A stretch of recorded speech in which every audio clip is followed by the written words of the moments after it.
Hello, friend. Myself, Dr. Mantu Akon. I am an associate professor and consultant optometrist. আজকে আমরা একটা খুবই গুরুত্বপূর্ণ বিষয় নিয়ে কথা বলবো। তার আগে আপনাদের রিকোয়েস্ট করব যে আপনারা আমার চ্যানেলটা সাবস্ক্রাইব করবেন অ্যান্ড বিস্তারিত জানার জন্য লাইক বাটনে ক্লিক করবেন। সো মায়োপিয়া কি? মায়োপিয়া হচ্ছে, আমরা যদি বলি, এটা যাদের দূরের দেখতে বেসিক্যালি প্রবলেম হয়, যেটাকে আমরা বলি নিয়ার সাইটনেস। আজকের ডেটে myopia around, as per the research, যে myopia is predicted is around 40 to 50% population. Myopia একটা গ্লোবালি খুবই একটা vital and important topic. Myopia যদি যদি আমরা ফাইন্ড আউট করি যে কি কারণে হয়, নাওএডেস আপনারা যদি দেখেন, children or adult, all we are in gazette.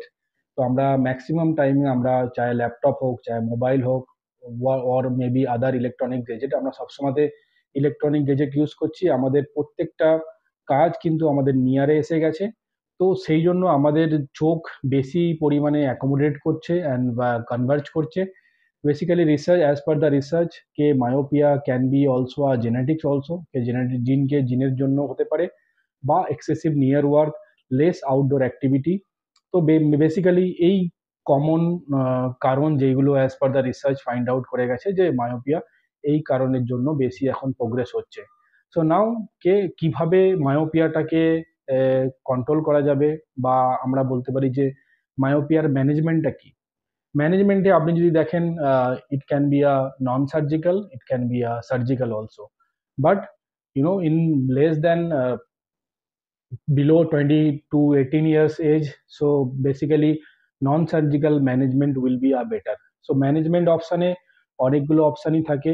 it can maybe some atropine 0.01%, that is called myopin, that is pharmaceutical management, मतलब ওষুধের মাধ্যমে ম্যানেজ করা যেতে পারে। বাট rather than that, আর বেশি ইম্পর্টেন্ট ম্যানেজমেন্ট হচ্ছে যেটাকে আমরা বলি গ্লাসেস।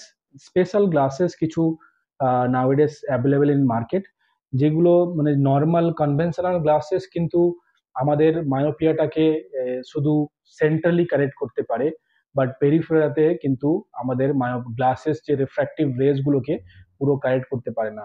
তো এটার জন্য কিছু টেকনোলজি discover হয়েছে, that is called DIMS technology or maybe other technology, which is basically it's correct central rays as well as the peripheral rays also. So এই একটা গ্লাসেস, যে গ্লাসগুলোকে পড়লে মায়োপিয়াটা অনেকটাই কন্ট্রোল হয়। Second, which is very important, non surgical and খুবই ভালো effective, that is call ortho K lenses. Ortho K lenses হচ্ছে যেটাকে আমরা বলি অর্থোকেরাটোলজি।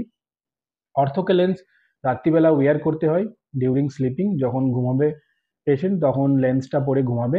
সকালবেলাতে উইথাউট চশমা ছাড়া পেশেন্ট ভালো দেখতেও পাবে, পেশেন্টকে চশমাও পরতে হবে না।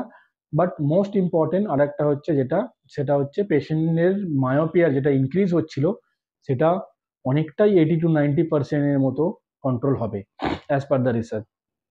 সো এই দু তিনটে অপশন নাওএডেজ খুবই ভালো অপশন। অ্যালং উইথ দ্যাট পেশেন্টকে আউটডোর অ্যাক্টিভিটির জন্য সাজেস্ট করতে হবে, and also some nutritional foods or vegetables পেশেন্টকে প্রপার যদি তারা মেনটেন করে, মেনলি ডায়েট প্রপার যদি মেনটেন করে, or 2 hourly daily outdoor activity in sunlight যদি বাচ্চারা করে, সেক্ষেত্রে মায়োপিয়াটা অনেকটাই কন্ট্রোল হয়। Thank you. যদি আরো কিছু বিস্তারিত জানতে চান, আমাদের চ্যাট বক্সে বা কমেন্ট বক্সে আপনারা রিপ্লাই করতে পারেন। আরো বিস্তারিত তথ্যের জন্য again I am request, you can subscribe